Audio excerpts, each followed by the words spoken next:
خبره به کوو په دې مجلس کې چې موږ په دې یو کال کې څه بېللي دي څه ګټلي او موږ چېرته سوچ کړی دی چې یو کال زموږ د ژوند نه کم شو که نه غافله یو خبره به د دې په باره کې کوو د شپې او ورځې د دې دا تېرېده او د دې دا اوړېده راوړېده دا د الله رب العزت قدرت دی او نظام دی او د کوم وخت نه چې هغه د ځمکې او اسمانونه او د دنیا پیدا کړې ده دا نظام روان دی دا د چا دپاره ولاړ نه دی چېرې پلانې هغه ډېر نیکعمله سړی دی پلانې ډېر لوی بزرګ دی د هغه دپاره شپه ولاړه د هغه دپاره ورځ ولاړه نه او که چېرته څوک د دې څه قصه کوي که نه چې یو بزرګ و یا پلانې دینداره سړی و او هغه مازدیګر مونځ پې لیټ شو او الله ورته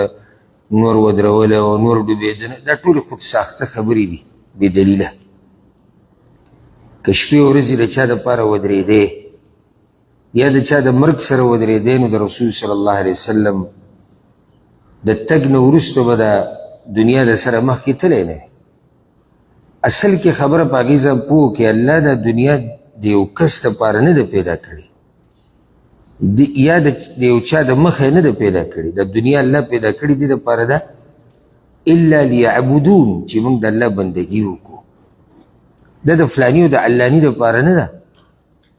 که د یو کس دپاره الله پیدا کړی وی نو بیا د هغه کس د ژوند سره به د دنیا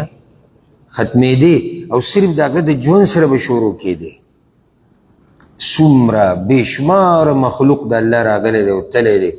او دا شته چې دی دا به ځي او نور به راځي نو د شپې ورځې اورېده د الله یو نظام دی روان دی د هغه قیامته پورې او الله رب العزت سورة النور کې وایي يقلب الله الليل والنهار